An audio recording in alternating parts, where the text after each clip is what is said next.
Olá, sejam todos muito bem-vindos, muito bem-vindas. Eu não vou dizer esse unboxing, mas talvez um unboxing com um pouquinho de resenha, um pouquinho das duas coisas. Por quê?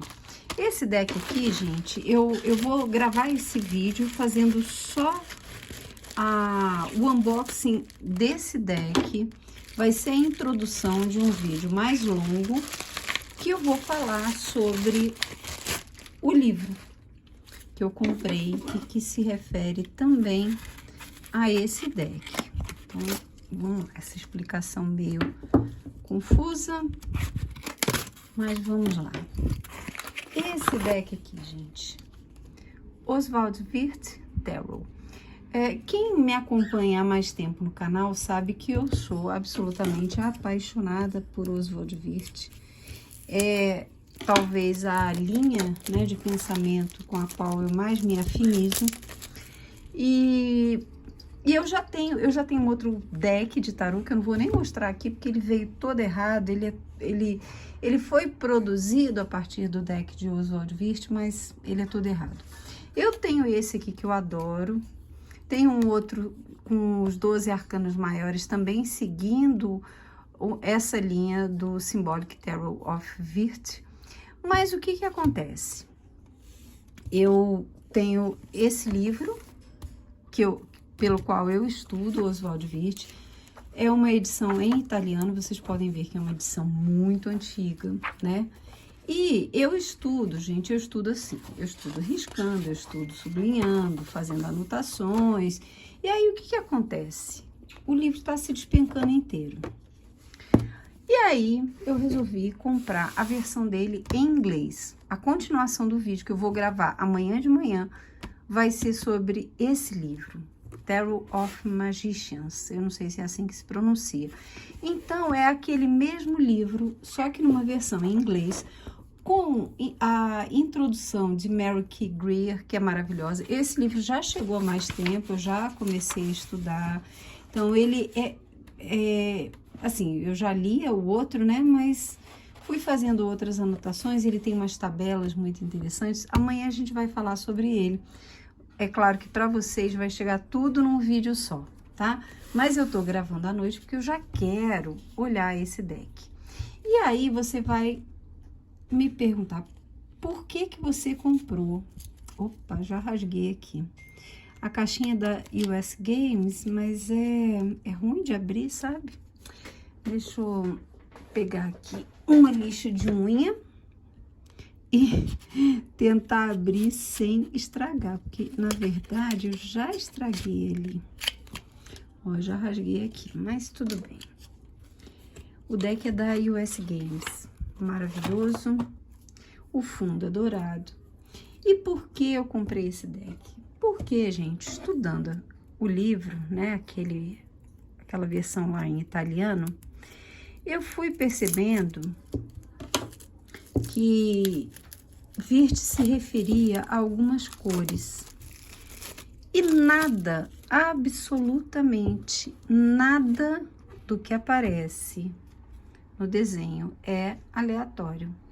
Nenhuma cor, nenhum detalhe, nada, nada, nada. E aí, o que acontece? As cores, quando fizeram esse aqui, que eu particularmente acho até mais bonito, quando fizeram esse aqui, trocaram algumas cores. Então, vamos ver se no louco tem essa diferença. Ó, por exemplo, aqui tá vendo a sacolinha dele? A cor aqui tá diferente. O cinto tá diferente. O preto aqui tem uma função, tem um objetivo. Tá vendo que aqui não tem desenho, aqui tem desenho. Então, tudo isso tem um porquê. Todas essas cores que aqui estão têm um porquê. E tem arcanos que as diferenças são ainda maiores. E por isso eu resolvi comprar esse aqui, que é dito como o único original, né? Fala aqui na caixinha. O único original e autorizado. O original e o único autorizado, né? Então, eu quis comprar esse por causa disso. Olha, esse deck histórico de 78 cartas, impresso em stunning, acho que é magníficas, não sei, cores metálicas. É baseado no desenho original do cabalista suíço Oswald Wirth. Os 22 arcanos, as cartas, né, dos 22 arcanos, incluem 22 letras do alfabeto hebraico, assim como definido, né, por Eliphas Levi, popularizado por Oswald Wirth.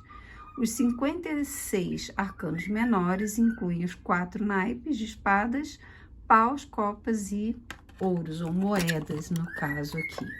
Então, a caixinha é assim, olha. Tem um livrinho de instruções, mas é um livrinho assim, super minúsculo, né? A apresentação tipo bula. Essas tabelas são interessantíssimas.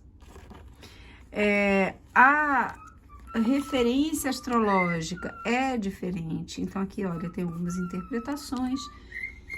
Ele traz uma associação com as letras hebraicas e com planetas, enfim, com os signos, de uma forma diferente da de Waite, por exemplo, ou da Golden Dawn, tá? Então, isso às vezes eu não sei, eu migro entre uma e outra.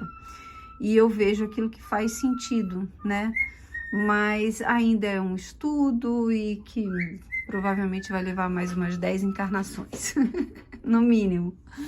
Então, olha, gente, ele é um deck muito bonito, é escrito em francês, a letra hebraica em dourado, tá vendo?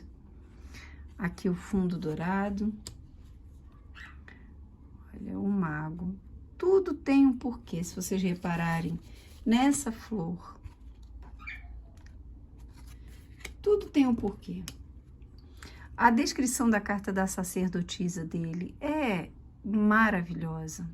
Até esse pezinho aqui, olha, que parece um olho. Então, assim, eu recomendo muitíssimos estudos de Oswald Wirth, porque enriquece e traz uma base, sabe? Uma estrutura muito firme para a interpretação. Ele cita até os olhos azuis do Papa, para vocês terem uma ideia. A posição das mãos de cada discípulo, os pés dos enamorados. É muito bacana. Ele segue a Carta da Justiça como número 8, né, como a tradição de Marseille. O eremita, aqui, cada traço desse corresponde a um chakra. Aqui, a serpente representando a Kundalini. Então, é uma visão muito profunda, baseada, né, no ocultismo, nos estudos de Eliphas Levi, e que trazem uma outra, digamos assim, uma visão muito mais profunda. Me faltam palavras agora, mas muito mais, assim, é como se você adentrasse um portal diferente, sabe? De uma interpretação que pode ser igualmente voltada para as coisas mundanas, terrenas, ou pode levar você para, assim, percepções incríveis, né? Profundas, da espiritualidade, do ser espiritual que somos, da nossa jornada. Então, é sensacional. Aqui, por exemplo, gente, aqui é a representação de... ai, meu Deus, agora me faltou a palavra. Gente, me faltou a palavra. Quando nós vemos no céu, né, aquele conjunto de estrelas, a cão maior e a cão menor, agora me faltou a palavra. Enfim. O sol, o julgamento e o mundo. Aqui termina o deck de Oswald Wirth.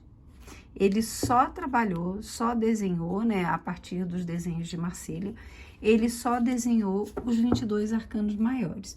E é claro que aproveitaram, né, a estética do desenho dele, as indicações de cores e criaram os arcanos menores, né, para completar o deck.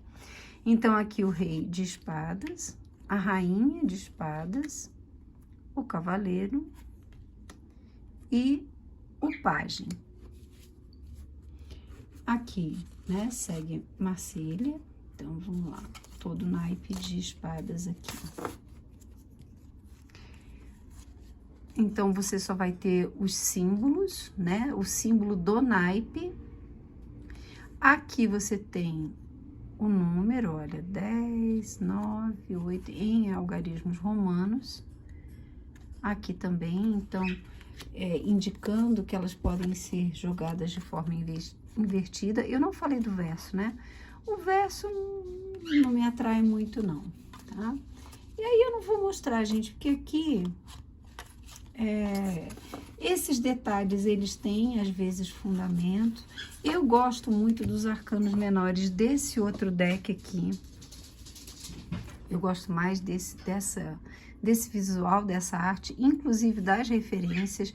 Por exemplo, as cartas de número 2, elas trazem as chaves da sacerdotisa. Então, eles vão fazendo referências nos arcanos menores aos arcanos maiores. E aqui o naipe de paus, o rei, a rainha, cavaleiro e pajem. As cartas numeradas de paus, né? Seguindo esse mesmo esquema.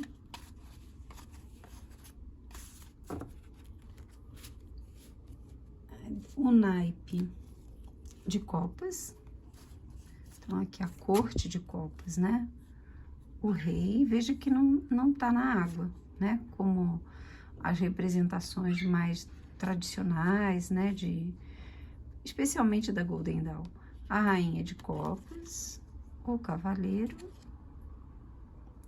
e o valete. As cartas numeradas.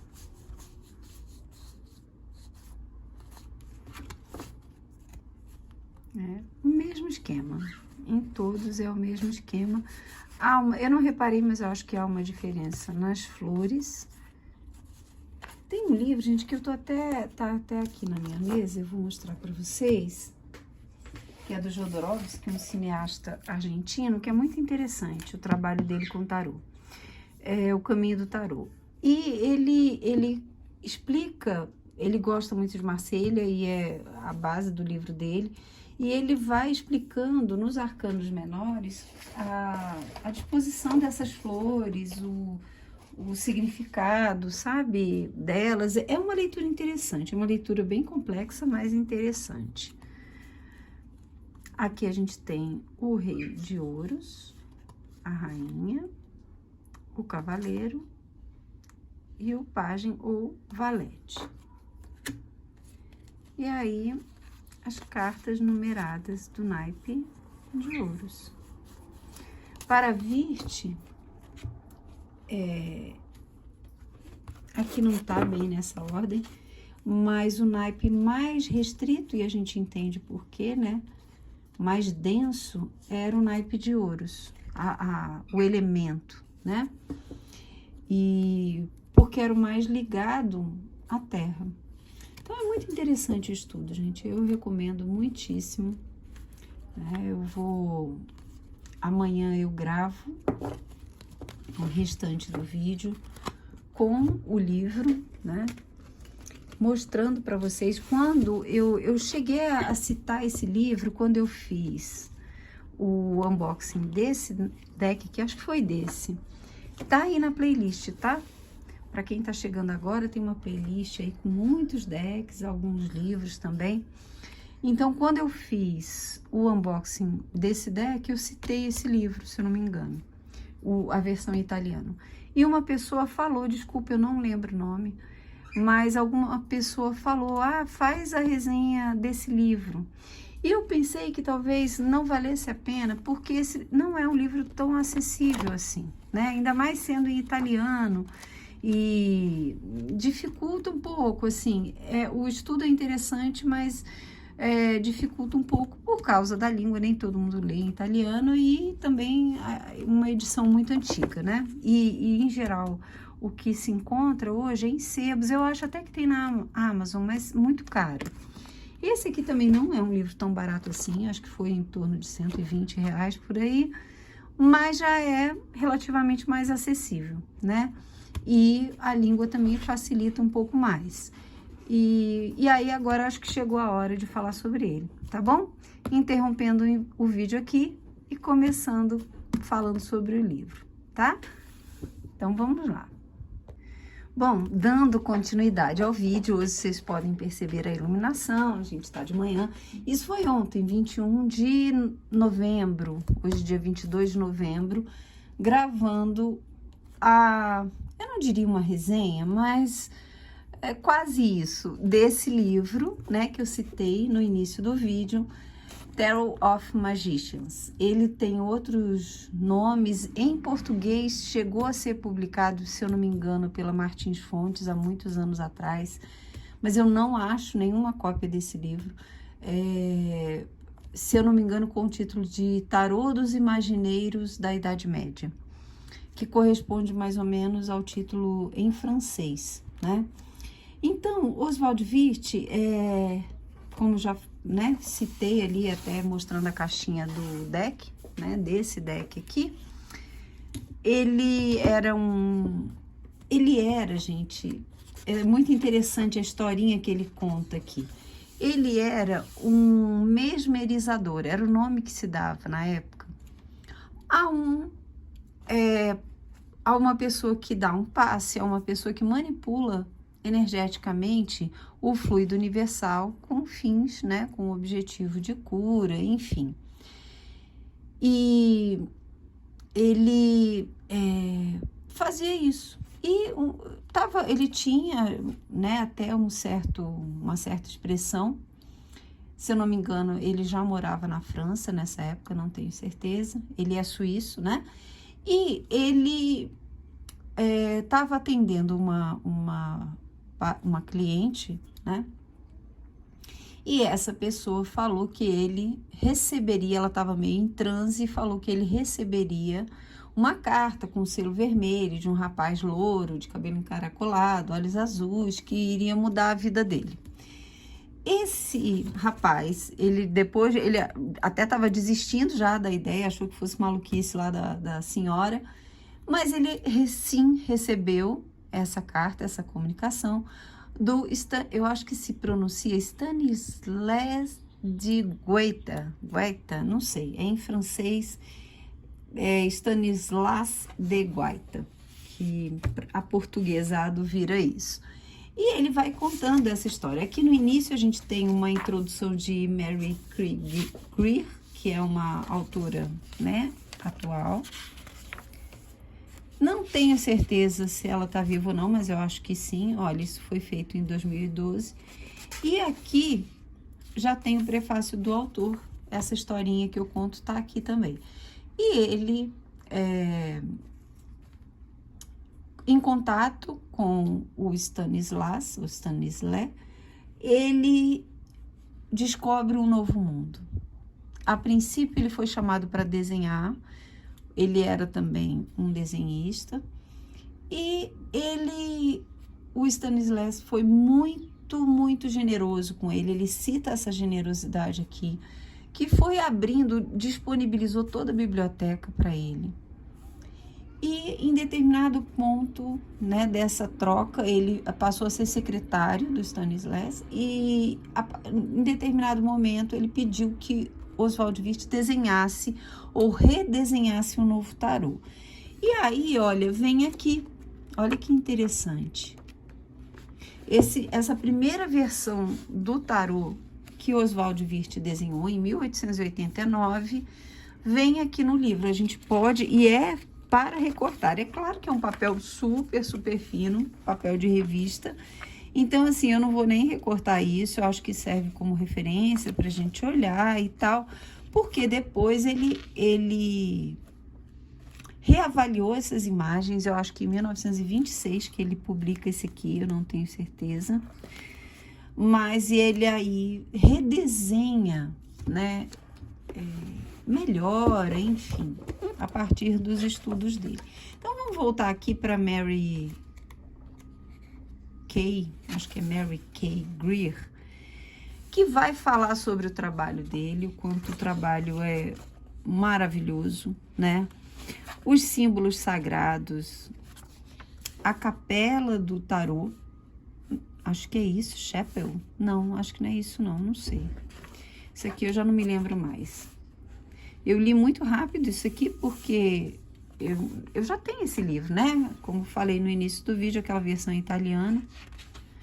E apesar de não ter essa introdução, eu já estava curiosa e ansiosa para mexer no livro, ler o livro sem ter medo dele despencar.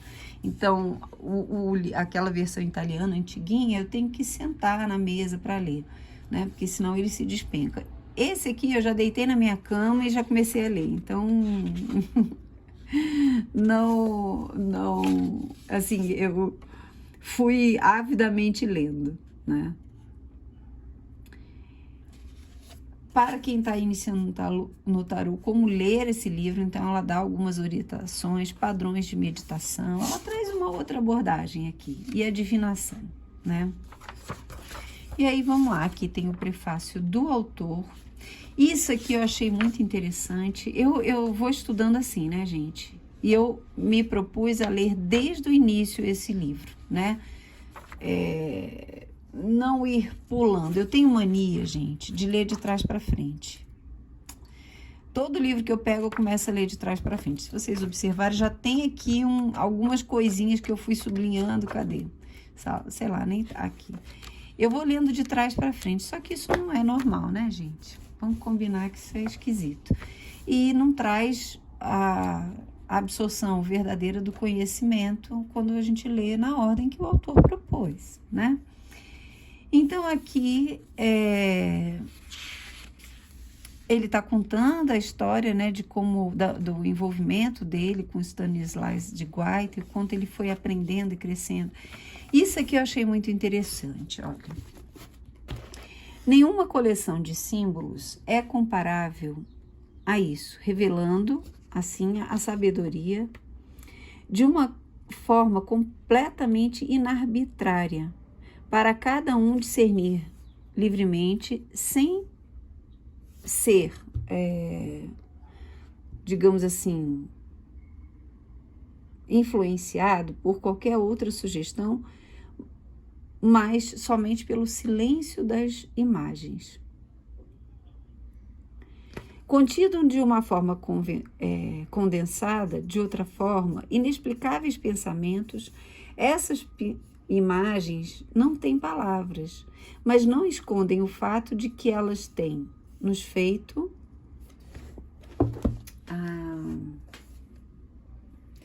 Peraí, gente, vamos começar de novo aqui, que o inglês capenga. Contendo de forma condensada, de outra forma inexplicável, como as imagens não têm palavras, mas não escondendo o fato de fazer compreender sua preciosa sabedoria. Mas será, olha que interessante isso, mas será que a mentalidade do século XX leva à divinação? Será que o tarô, hoje, né, imagina, naquela época, permanece enigmático como...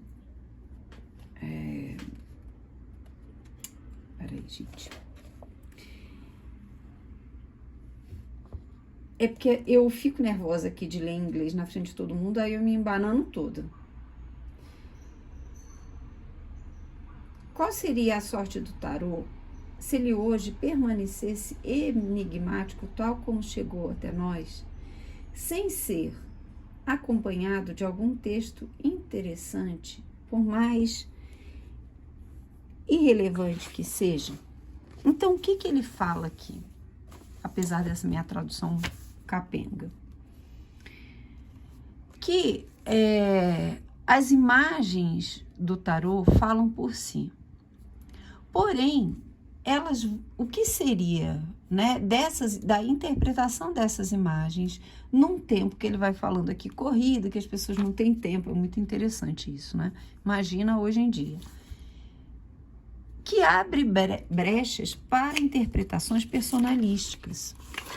Então, o trabalho dele, e ele fala aqui o quanto que ele estudou, eu não sei onde que está aqui, enfim, o quanto ele estudou a simbologia. Tarô é símbolo. Então, eu não posso interpretar o tarô olhando para uma carta de tarô e dando a minha impressão de um gato. Fernanda, então você não usa a sua intuição no tarô? Uso, com certeza uso e muito. Quando? Depois que eu fiz toda a leitura simbólica. Aí eu me concentro, aciono a minha intuição e vou refazer a leitura a partir da minha intuição. Sei lá, de repente, essa imagem aqui, se você tem algum problema de pele, está tendo alguma alergia, né? Porque parece assim que a pele está toda quebrada, craquelada, então aí eu vou usar a minha intuição. Mas a 80, 85, 90% da leitura é leitura estrita de símbolos, com a interpretação que aquele símbolo carrega dentro de uma orientação, seja na escola de Waite, de Aleister Crowley ou de Oswald Wirth, ou a mescla de tudo que você sabe a partir do simbolismo. Então, sempre que eu vou estudar tarô, eu estudo junto com um dicionário de símbolos, que vai trazer, no caso, o que eu tenho aqui, traz inúmeras interpretações de inúmeras escolas. Então, não é questão de, para a Fernanda, o azul representa isso, o amarelo representa aquilo, o 2 representa aquilo outro. Não. Eu vou me ater à leitura dos símbolos, da forma como, por exemplo, o autor desse deck colocou. No final da leitura, eu tiro um espacinho para trazer alguma interpretação intuitiva a partir da imagem, não do símbolo, da imagem, entende? Do que aquela imagem traz para mim, né? E é isso que ele fala aqui. Aqui ele vai falar sobre, né, toda a introdução do trabalho que ele foi fazendo. E aqui eu ainda não cheguei, né? De alguma forma, eu li muito rapidamente, gente, essa parte. Eu vou confessar que eu li rápido, né? Que eu queria logo ir avançando, comparando a versão italiana com essa em inglês e fui indo. As origens do tarô.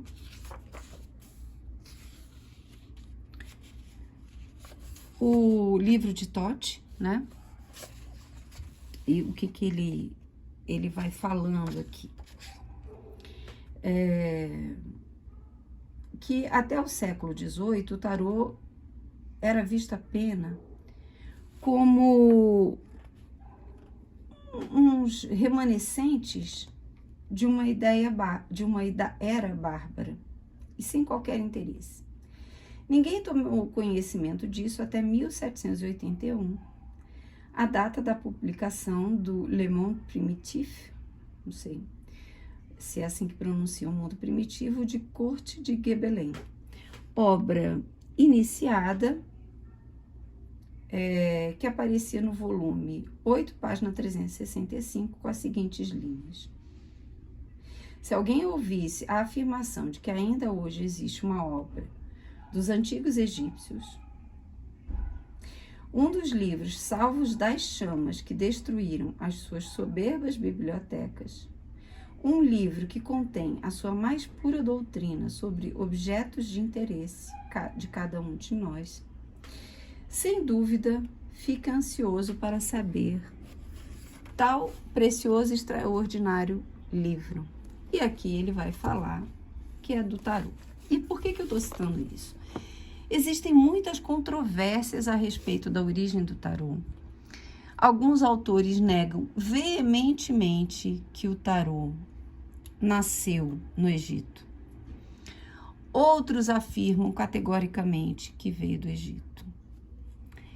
Eu, particularmente, eu gosto muito mais da essência do que da forma. Eu acho interessante conhecer isso tudo, eu acho que faz sentido, cria links, né, de entendimento, de compreensão, de sabedoria, mas na prática isso é irrelevante.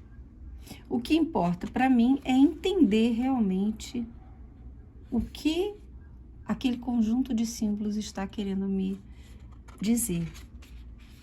Que link ele vai criar com a minha mente, né? E aí ele vai falando outras coisas aqui. Eu não vou ficar falando muito, senão vai ficar gigante esse vídeo, porque já tem a outra parte, então eu não posso me perder. Os signos ou sinais revelando os segredos do tarô. Aqui ele coloca o tarô nessa roda e faz uma correlação dos arcanos, do 1 ao 11, do 0 ao 12. Ele faz esse movimento. Então, ele acaba relacionando o mago com o louco, a sacerdotisa com o mundo, enfim, ele faz outras relações aqui que vocês vão ver. A analogia dos opostos.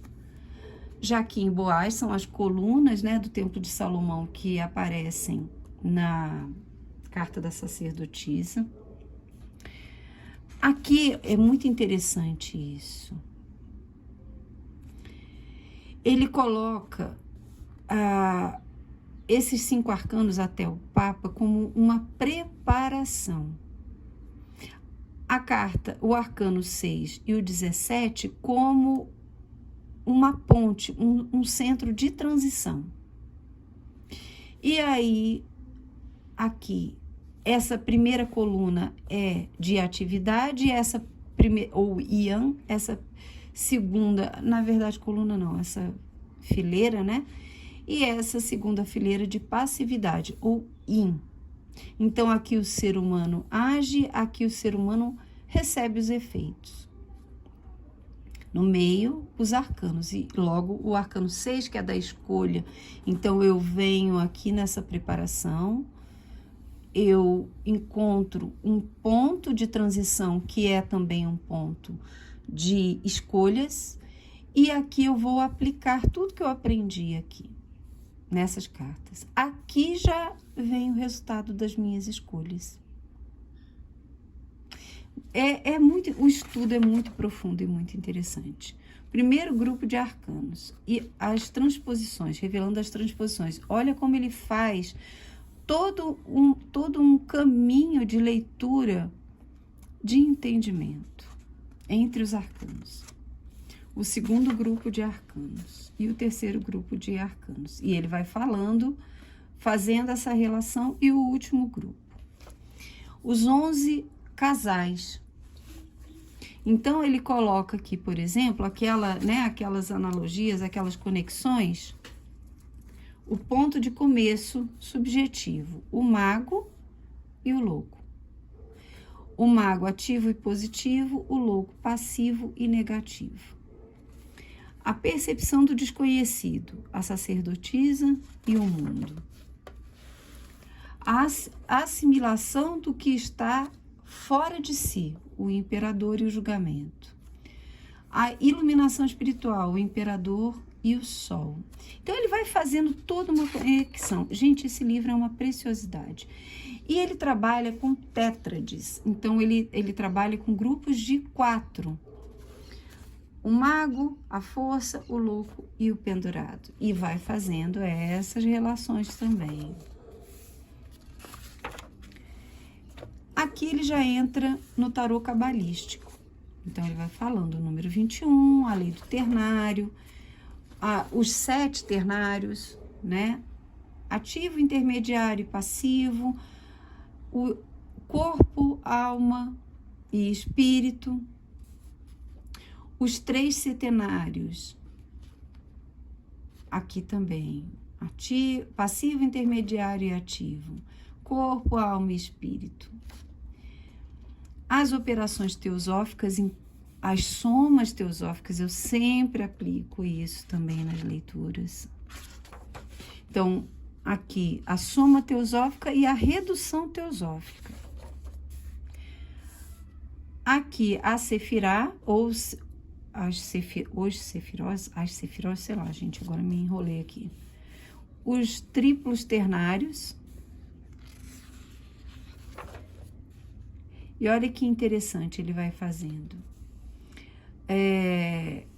Relações dentro dessas correlações, espírito do espírito, espírito da alma, espírito do corpo. Alma do espírito, alma da alma, alma do corpo. Corpo do espírito, corpo da alma, corpo do corpo. Então, ele vai fazendo essas relações e vai trazendo aqui. Então, por exemplo, o corpo do corpo, o eremita e a lua. União de forças ativas, criação física. Olha como isso nos leva a pensar. Eu acho que qualquer conteúdo que chegue para a gente tem que inspirar o mais, o ir além. Não pegar o conhecimento pronto e aplicar. Isso é uma repetição, isso é como um papagaio faz. Mas quando a gente pega um livro como esse aqui, é um livro que vai te levar o que tem a ver o eremita com a lua e por que ele relaciona corpo do corpo. Será que vai trazer tudo escritinho aqui? Não, não vai trazer tudo escritinho aqui, mas vai nos levar, nos conduzir a um mergulho profundo. Eu acho que isso é o melhor do conhecimento, né? O ternário sintetizado, os 3 setenários. Olha, ele é impressionante esse livro, gente. O tarô astronômico, e aqui ele vai falando, né, dos signos, do zodíaco, as constelações fora do tarô. Constelação era a palavra que eu queria falar, que vocês vão ver lá no início, né, do vídeo. Enfim. Aqui, olha, o simbolismo geral do planisfério grego. Essas relações astrológicas, gente, elas são muito complicadas. Por quê? Cada autor vai fazer uma relação. Então, é como eu falei lá, às vezes eu sigo um pouco Waite, às vezes eu sigo um pouco ele. Eu ainda não cheguei, para dizer a verdade, uma conclusão sobre isso, não. Uma conclusão pessoal. Noções de simbolismo, formas e cores. A tétrade ideográfica, o círculo, né? Aqui vai falar do Ouroboros, a cruz, os signos dos planetas, os sinais ou signos, né? Eu tô sem óculos, não tô enxergando nada. Então, vai falar, olha, Júpiter, as correlações, Saturno. Aqui, ele coloca todos os planetas, né? Os 7 principais usados, principalmente, né? No tarô. E as suas correlações com os metais, né? Estanho, cobre, prata, bronze, quicksilver, não sei o que representa, ouro e silver é prata, né? Mas quick é rápida, então não sei o que é. Deve ser o próprio mercúrio. E ferro, né? O triângulo. E aqui, olha, as relações dos elementos: terra, fogo, ar e água. A terra relacionada com a primavera, o fogo com o verão, o ar com o outono e a água com o inverno. Aqui, o quaternário cabalístico, que são aquelas imagens que aparecem na carta, no arcano 10, a roda da fortuna, e também no arcano 21, o mundo. São também representantes dos 4 evangelistas. Os signos do zodíaco, aqui os evangelistas, né? Os planetas, os metais, os planetas, os símbolos, né, dos planetas, as cores relacionadas e as qualidades elementares. Né? Por exemplo, a terra é fria e seca. O fogo é seco e quente. O ar é quente e úmido e a água é úmida e fria. Eu não lembro direito a correlação com a cosmologia chinesa, mas eu acho que é basicamente isso também. Aqui o quadrado, a simbologia do quadrado, as cores. Então, ele vai falar do branco, do cinza, do vermelho, do roxo, azul, violeta, amarelo. Aqui o laranja ou scarlet, que é um vermelho aberto, né? O verde, índigo, marrom, rosa, o dourado e o prateado. Então, veja como tudo aqui tem um porquê de estar aqui, né? E que a gente não pode simplesmente ignorar isso. O tarô e o alfabeto hebreu, o hebraico. Aqui as correlações também, o que representam, né, as formas históricas, como se foi hoje em dia, como é escrita, o nome, significado e a correspondente com a letra nossa, né? O simbolismo das 22 chaves para a sabedoria sagrada da Idade Média. A linguagem do simbolismo. E aqui ele já vai para os arcanos. Então, ele traz exatamente essa carta, né? E era isso que eu via no outro livro e eu queria, além da questão das cores, né? Porque o desenho é basicamente o mesmo, com, às vezes, uma ou outra modificação. Então, ele vai falar aqui de uma forma tão profunda sobre o mago, que ele considera, né, pelos estudos e pela tradição, o deus do tarô. É ou não é o deus? Não é o criador, né? Então, isso muda ou acrescenta camadas de interpretação na hora que a gente estiver fazendo uma leitura. E não só isso, gente. O tarô é um processo iniciatório.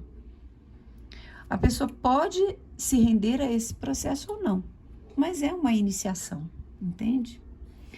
Então, aqui ele vai falando, né, todas as correlações, e aqui numa interpretação divinatória.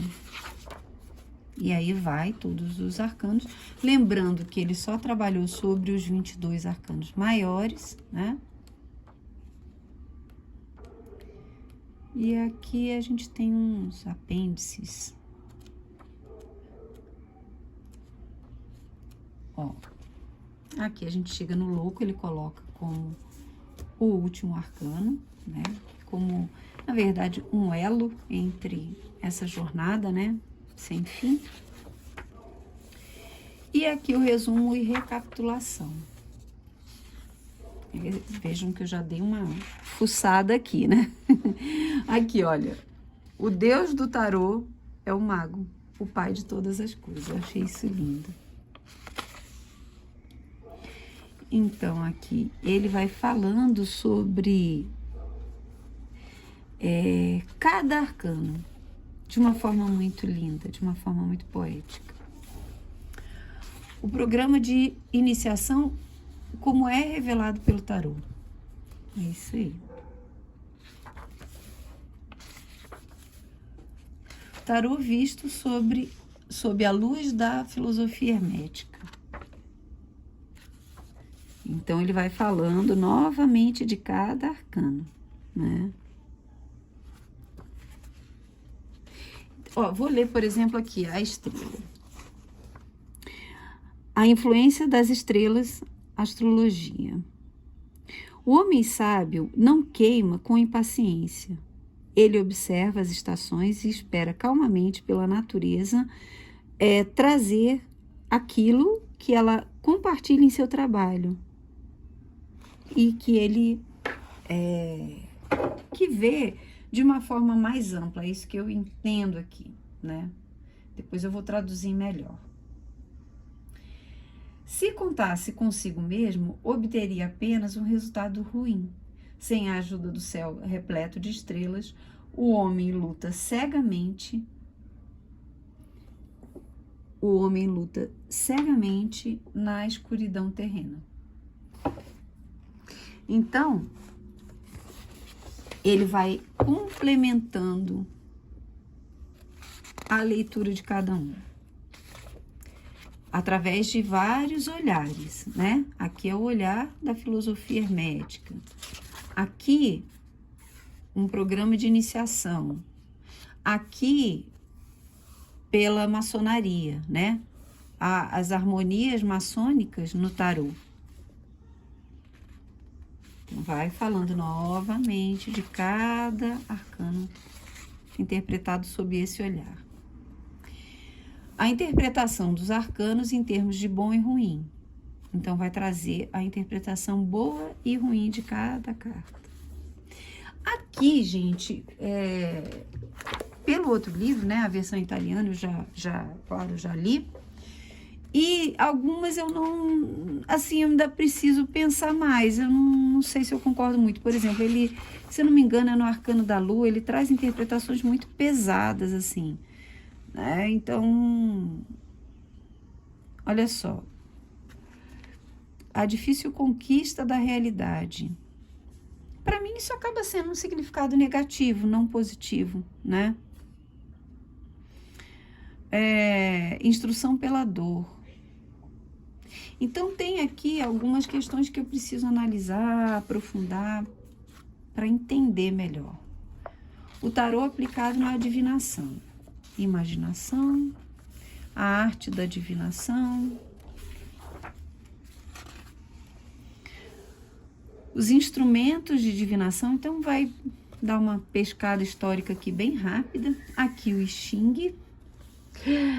Eu amo o I Ching, gente. Eu já trabalhei, estudei muito tempo com o I Ching. Mas é muito profundo e eu tinha uma grande dificuldade de aplicá-lo em questões mais práticas. Eu já tenho uma tendência muito filosófica, né? E aí, na prática, era muito difícil. Então, eu usava para estudar. Consultando o tarô, a interpretação do oráculo, um exemplo de interpretação,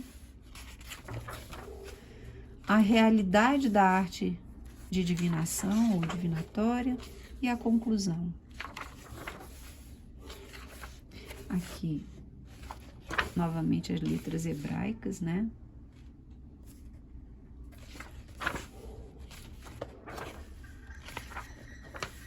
Algumas indicações do simbolismo de pentáculos que acompanham o texto do presente trabalho. Então, ele vai trazendo aqui toda uma interpretação importantíssima, profunda, que não é só o que a gente ouve por aí. O hermetismo, o rosacrucianismo, ele era maçom. Quando ele se juntou ao Stanislas de Guaita, eles... eu não me lembro direitinho se foi fundado, o rosacrucianismo foi fundado pelo Stanislas de Guaita, se já existia, não lembro.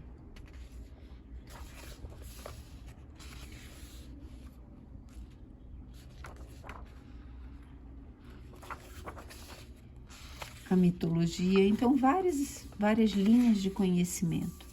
E o tarô. E aqui referências muito interessantes também.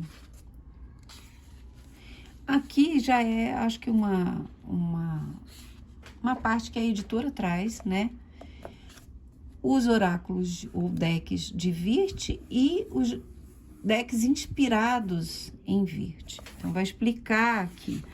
Do Virte mesmo tem os 22 arcanos do tarô cabalístico, que foi esse primeiro aqui, né?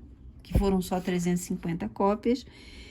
E o tarô dos imagineiros da Idade Média. Algumas réplicas que acompanham de perto. As cartas que acompanham esse livro.